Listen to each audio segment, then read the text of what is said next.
Ang favorite ko character si Abraham. Watch out!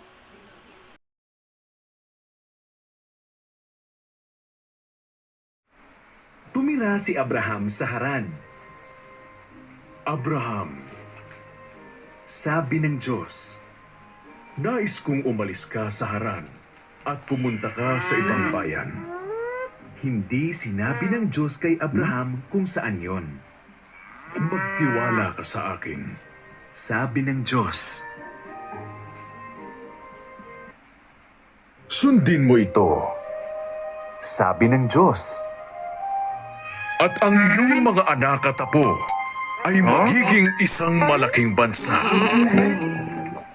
Ano? Pagtataka ni Abraham. Ang asawa niyang si Sarah ay matandang-matanda na upang magkaanak pa. Magtiwala ka sa akin, sabi ng Diyos. Pumunta ka sa bayang ituturo ko sa iyo, sabi ng Diyos. At magkakaroon ka ng maraming apo. Mas marami pa sa mga bituin sa langit. Pagpapalain nila ang buong mundo. Magtiwala ka sa akin. Wala nga si Abraham sa Diyos.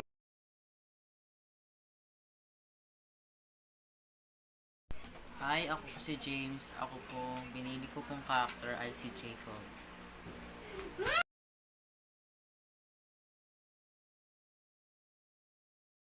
Na wala na namang dala-dala. Hi Jacob, ano yung ginagawa mo? Wala ka bang nakuha ngayon? Wala. Marunong nang umiwas sa mga hayop. Alam na nila yata ang aking diskarte. Ako'y gutom na. Ano ba ang ginagawa mo riyan? Wala ito, sopas lamang ito. Ang pango. Bigyan mo ko.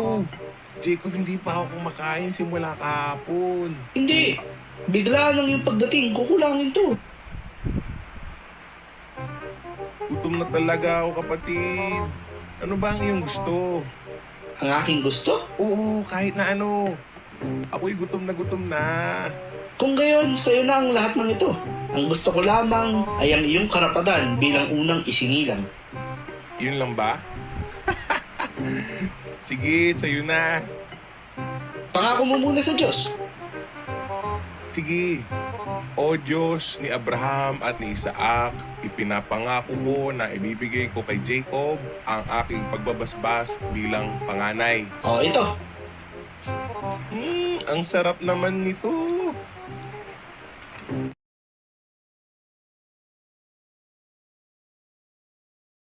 Hi, I am Noah, and God told me that to build an ark. And the animals and my family are saved.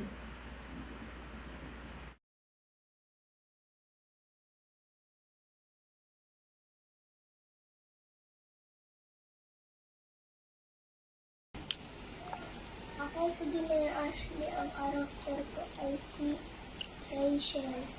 Si Rachel ay nakababatang kapatid ni Leah at parehas nilang naging asawa si Jacob dahil linukos sila ni Laban.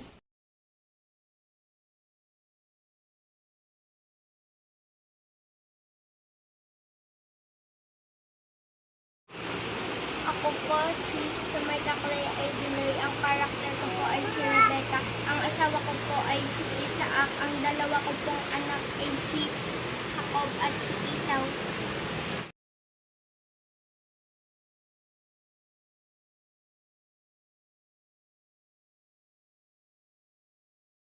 Ako po si Princess Siva Galaksa. Napili ko pong karakter ay si Abel.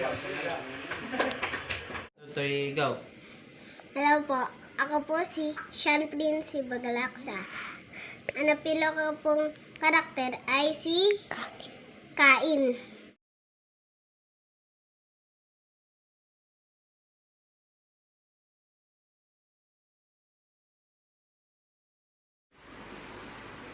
Ako po, si John David P. Sciardo. Ako po ay si Jonah, ang isang propeta ng Diyos.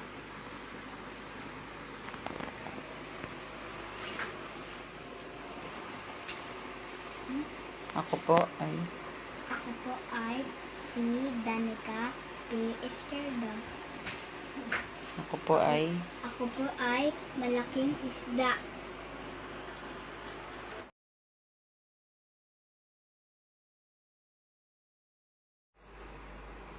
si Jonas at ang malaking isda.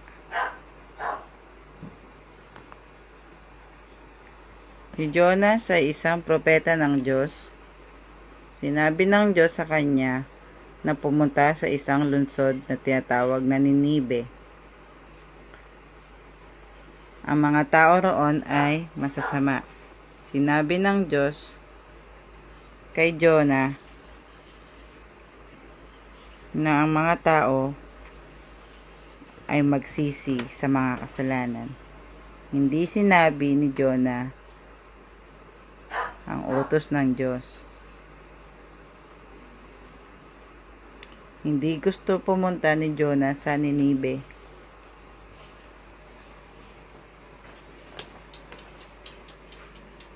Hindi sumakay siya sa isang sasakyang pandagat.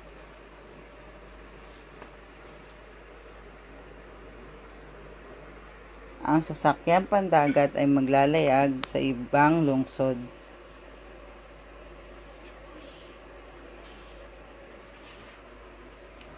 Nagpadala. Ang sasakyang pandagat ay maglalayag sa ibang lungsod. Nagpadala ang Diyos ng malakas na bagyo.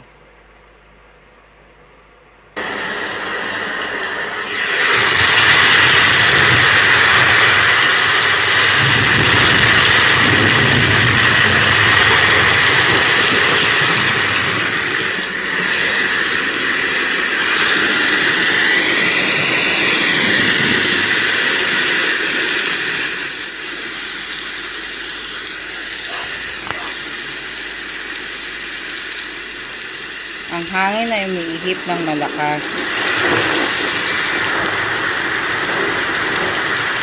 Ang mga lalaki ay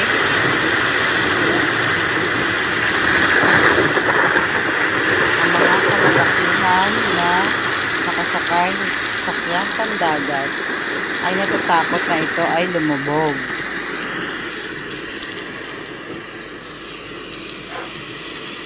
Si John, ang kapitan ng sasakyang pandagat, ay nagpunta kay Jonah. Si Jonah ay natutulog. Ginising siya ng kapitan. Sinabi niya kay Jonah na manalangin sa Diyos at tulungan sila.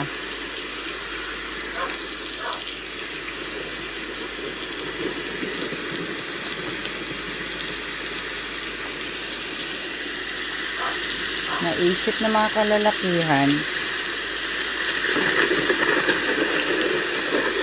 ang bagyong dumating dahil si Jonah ay nasa sasakyang pandagat. Gusto nilang tumigil ang bagyo. Tinanong nila si Jonah kung ano ang dapat nilang gawin.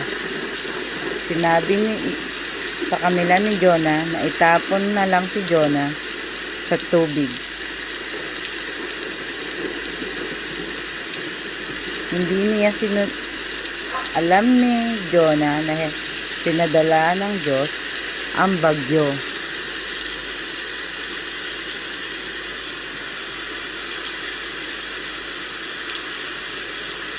Hindi niya sa kadahilanang hindi niya sinunod ang Diyos. Subalit alam nila na ang bagyo ay titigil kung gagawin nila ito, na itapon si Jonah sa tubig.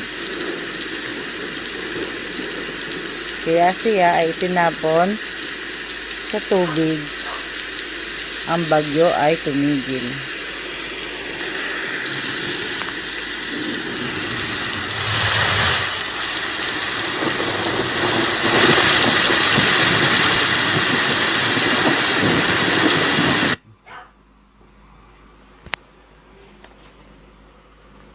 ang Diyos ay nagpadala ng isang malaking isda.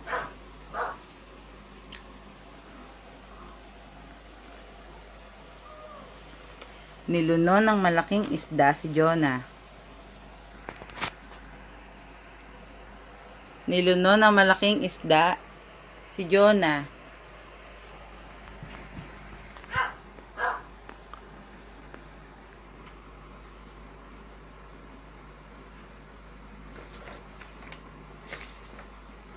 Si Jonah ay nasa loob ng isang malaking isda sa loob ng 3 araw at 3 gabi. Nanalangin si Jonah sa Diyos.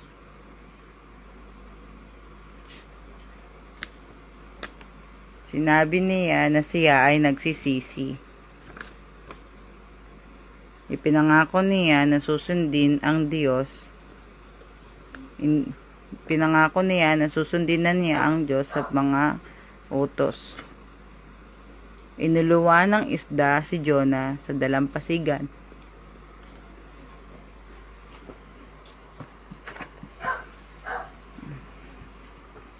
Sinabi muli ni Jonah na pupunta na siya sa Ninibe.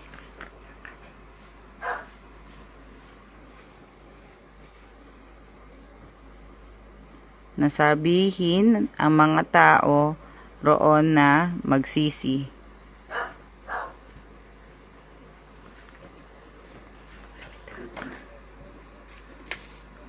Sa pagkakataong ito ay sinunod na ni Jonah ang Diyos na magpunta sa Ninibe.